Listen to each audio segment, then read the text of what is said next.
I would assume a big part of what you're trying to do, and this is true, I think, for any type of program like this, is a bit of evangelism ambassadorship. You want to Yeah. get your fans and your honest tea drinkers to Hmm. share their stories that are emblematic and representative of your brand. So kind of two-part question here, Hmm. kind of what is the balance of that kind of content that you and your team are creating and sharing, and what's the percentage of content from others that Yeah. you're resharing or retweeting, and then how do you kind of work with the workflow of actually doing that? Because again, I think this is something that so many people who are social media managers are aspiring to do. Yeah, that's a great question. We are a very small, agile, and scrappy team. We like to call ourselves scrappy here. And a lot of what you see on our feed is a mix. We use a local photographer here in Washington, D.C. We actually had our own little photo shoot in our designer's kitchen. And a lot of it is UGC, and a lot of it is just pictures that I have in my phone from just, drinking honest and giving my friends honest and sending cases to people. So I think one thing that I'm learning and have learned from posting all these different types of content is that people like to see real, approachable, less edited photos. And I think that that's something that we're gonna try more of in 2020. But I think that when we repost or retweet UGC and people telling us how much they love Honest, I think that's when we get the most bang for our buck. One beautiful thing that we have on our glass bottles is that we have what we call bottle cap wisdom. So we have Seth approved quotes underneath our caps, and that is a content driver. People love that. And I think that in itself is a content pillar. It's, people are buying Honest, not just for the tea, but to have that little cap of wisdom that some people keep forever and ever. I've sent out bottle caps because people have lost their favorite quote. Like, it's crazy, it's amazing. And I think, hearing those stories, seeing people talk about the flavors and seeing people saying that they buy Moroccan mint by the caseload, I think things like that is just so powerful and amazing, and you don't really realize how much of an impact you have on people's lives until they tell you. And what's nice is that I have the power to bring those stories to life on social, and people love when people get retweeted, or when I just even do one of the quick reactions on Instagram stories. Those small things go such a long way, and I think just from a brand owned by Coca Cola, people don't realize that it is just one person handling this account, and I think that's what makes this special. How far in advance are you planning out new content? Obviously, it sounds like you are allowed to be and very interested in being real time in Yeah. responses when fans tag you or respond. But if you're saying, okay, we need to create an Instagram post that talks about the new bottle, what have you, is that a monthly content calendar, quarterly, seasonally, daily? What's sort of the time horizon for your planning? Yep. So we go a month out. So I usually write the content the last 2 weeks of each month for the next following month. But when it comes to bigger campaigns, that obviously has more thought and more hands involved. So, for example, we ran a campaign this past summer. I started thinking about content maybe 2 months in advance. But what's really nice about my position is that I can post whenever I want real time, but I usually have posts scheduled weekly that I write a month out.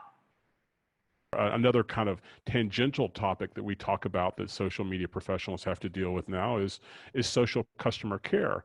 And Oh, from yeah. my experience at Coke, you have a company here that 1.8, 1.9 billion times a day, sells a survey of something that you put inside yourself. Yeah. So, issues and crisis communications and product recalls and all those things that are inevitable when you're talking about the volume that you're talking about, I'm assuming is something else you have to deal with. So my question is kind of how does that happen in your world when you have someone who has a product satisfaction issue, or you do have some type of incident that you have to respond to. Are you kind of handling that at the Honest Tea level, or are the folks in Atlanta kind of coming in and assisting with you with that? What does that type of workflow look like? Yeah, that's a great question. So I handle everything. So if you have an issue with your Honest, I am the one responding. And then if it's something that, if it has something to do with the tea itself or packaging issues or things like that, I work with our customer support team, and they put it in a database, and then I have a response that I send out to the person that has an issue or has, a comment, and we give them a number that's in the database, and then they can call our like customer service number, which is on the bottle. And then from there, our customer service team takes care of that inquiry. But kind of how I got here, I do hug a lot of haters. A lot of people talk about the sweetness level, talk about the flavors, and talk about things that are definitely opinion-based. And, it's definitely a learning curve for a lot of people as well. So like I said, I eat, sleep, and breathe Honest. So I kind of have the freedom to answer in a very personal way, kind of how I would speak to someone if they asked me a question in person, about whether it's Honest Kids and whether it's, I like pomegranate blue, what other flavors will I like? And I'm able to give them different options and send them to our website and potentially send them a case to try Honest for free. It's all really on a case-by-case basis. But again, that's the beauty of me being the sole person here, working day-to-day, kind of doing the community management. I have a rapport with some of our top fans, and when people have issues, I'm able to pretty much put out the fire, and I have my customer support team in Atlanta that can help. What do you make of brand Twitter? Right. So there's all of this like, hey, Aunt Jemima is all pissed off at, Betty Crocker, or obviously probably the most famous kind of Wendy's scenario, or Steakum or whatever. Like, do you have other brands on Twitter that you're like, is there like iced tea fights that you're getting into, or like, what is your take on all that? Yeah, I think it's fun. I think if your brand is made for that, then I think go ahead, shoot your shot. I think from an Honest perspective, we are a little bit older, and I think when we do those types of conversations, it has to be very strategic. Everyone has to be on board. We actually had one of those conversations with Boston Market because Honest Kids was put on the menu at Boston Market.